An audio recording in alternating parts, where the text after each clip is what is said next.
Here he is, everybody. He's got his own website now, in case you haven't heard me talk about it in the past. It's the Ed's Super Deluxe website.com. Listen, he really is. I know somebody else is called the king of all media, but the Ed is making his case. He's now got his website. He does a podcast once a week on Thursday nights. He actually writes his own newspaper.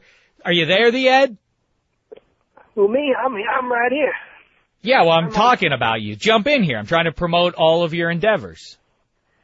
Yeah, for $4, I could do it. What? What are you talking about for $4? What does that mean? I don't know. I thought that's what they pay him. Pay who? Who's them? Whoever's going to get the money. Yeah. All right, well, listen, we're off to a flying start. The Ed, if this is the first time you're listening to him here on the podcast, he's one of our favorite listeners. A fan favorite, also a polarizing figure, not unlike Rush Limbaugh, I guess, because Goodell called Limbaugh polarizing. Yes, sometimes I get a lot of positive emails. Hey, the Ed is great. Get him on the podcast more. He's insightful and entertaining. They don't even make those polarized cameras no more, man, where the film come right out the camera. Now I feel like you're being silly. That's Polaroid, the Ed. Now, they don't even make them no more. No, they don't. But then also I get emails sometimes that say, no more of the Ed. Don't call him up. Call some other listeners. Why the Ed? People don't like that. But that doesn't bother you. Yeah, most of them don't got long distance, probably. Well, I can't, I don't know what that would have to do with anything. But yeah, I guess basically you have thick skin, eh? Dark. It's dark, kind of brown. Mm-hmm. Yeah. Now, all right, listen, do me go ahead. 8,071 Oreos now. How many? 8,071. Wait a second. I talked to you last week and you were at 6,000. How did you eat 25? Oh, man. You need to be updating there, buddy. You better be reading updates. The Ed is trying to eat 10,000 Oreos before the end of the calendar year. It's funny because 3 weeks ago, you were at somewhere around like 4,500. Then I talked to you last week. You know what? You didn't call me for 900 weeks, and then you call me back. Yeah. Listen, I got it documentationized about how many Oreos that I've done eating. Well, fine, but all I know is I talked to you a week ago, and you had eaten. Well, let me finish what I was saying at least. At that point, you had eaten 6,000 plus Oreos, which seemed like a pretty big leap from the last time we'd spoken. Now you're telling me you've eaten an additional 2,500. No, I said 8,071. Oh, 71. Wow, I misspoke. So you ate basically 2,000 Oreos in the past 7 days. No.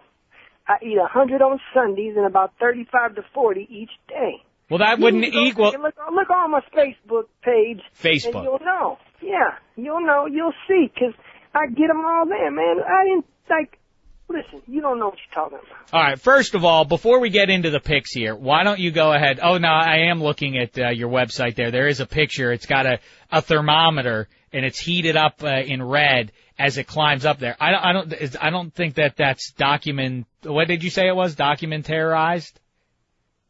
Documentationized, man. Oh, I'm sorry. Listen. You go to college and you went to Indiana University? I did. It was a state school education. Man, when you ain't getting what you call it, the paper you get when you're done. I did get a diploma, actually. Yeah, I did get one of those. You don't believe that either? I've never seen it. I guess you haven't ever seen that, so that's true. And I have seen your thermometer that proves that you've eaten 8,000. Enough about the Oreos. Let's get into football. But say hello to the sass, why don't you, the Ed? Hello. Hey, what's up, the Ed? Nothing. Hey, did I tell you that the girl who cooks my food for me died a couple of days ago? What? No. What are you talking about? Yeah, she passed away. I'm sorry to hear that. I didn't mean to. If that sounded like laughing, it was just. I was shocked. Why is that so far down in our list of conversation points? That's terrible news. I mean, it's a few days old now. There's a hot story the other day, but.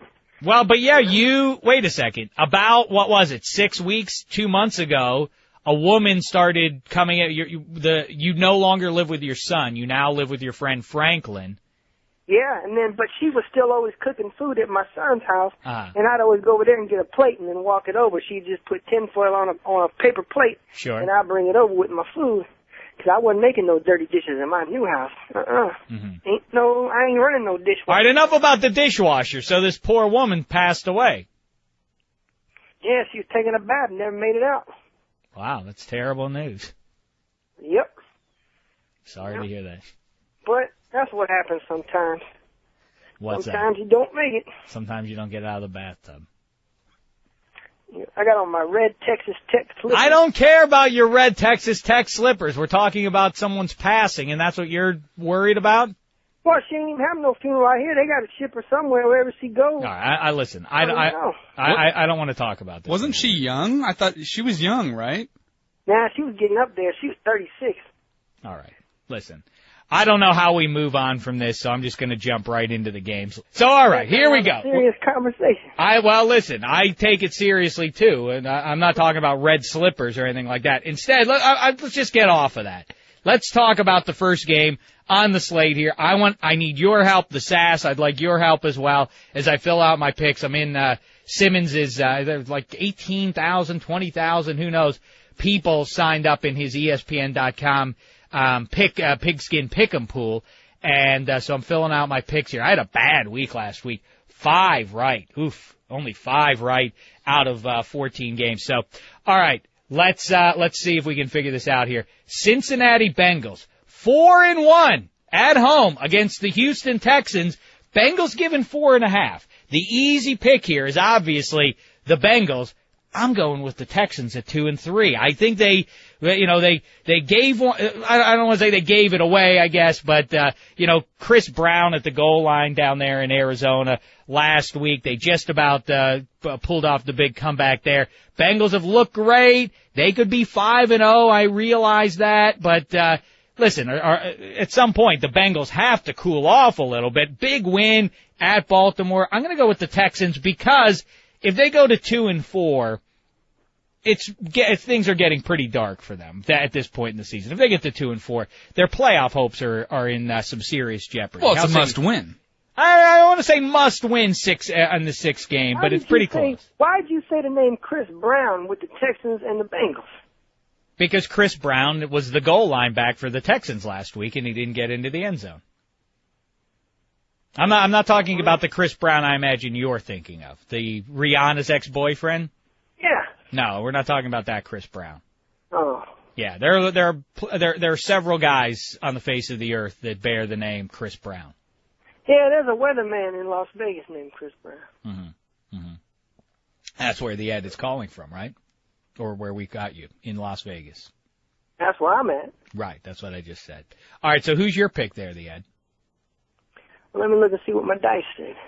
Oh, you're going to do the dice on every one of them? No, I rolled the games already. I got them here on my sheet. Mm-hmm. I got to scroll down. I wonder how it feels to be the mouse inside the computer. I don't know. Listen, I got Bengals 34, Texans 27. Oh, so you say take the Bengals minus the 4.5. I'm going to go against you. I'm going to go with the Texans there, but thanks for the dice on that one. Next up, Green Bay Packers in Lambeau, coming off the bye. They're hosting the Detroit Lions. Lions haven't been as bad as some of the other teams, but they're still just 1-4. Packers, as I have it, giving 13.5. This is a trend, Ed. Tell me what you think of this. It's just 1 week's worth of evidence here, but the teams coming out of the bye 4-0 last week. So I'm going to go with the Packers. I think they hammer the Lions pretty good in this one. Well, I say Packers 31, Lions 21. Oh, so no. So you're saying taking the Lions plus the points. Yep. All right, the Sass? Oh, I go Packers on that one. I'm with you on the bye week thing. Yeah, the Cool Cats, my fantasy football team. They might win, but that doesn't mean they're going to cover the points. Yeah, but you're the one who gave me the pearl a few weeks back. You said that if a team wins a game, that 83%, 87% of the time they cover the spread, too. Just the 17%, though. I hear this game. All right, well, it is a huge number. It's essentially 2 touchdowns. I need to tell you something else, too, What's that? I didn't tell you. Lay it on me. Only 42% of the time does a double-digit favorite cover the spread. Is that true? That's an interesting number. Yeah, that's true, too. Well, but think about it this way. Are those teams that win?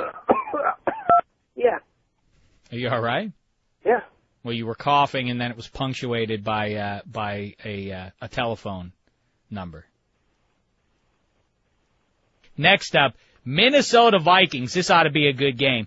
Minnesota Vikings hosting the Baltimore Ravens. Undefeated Vikings at home, giving 2.5 to the Ravens. The Ed, how say you?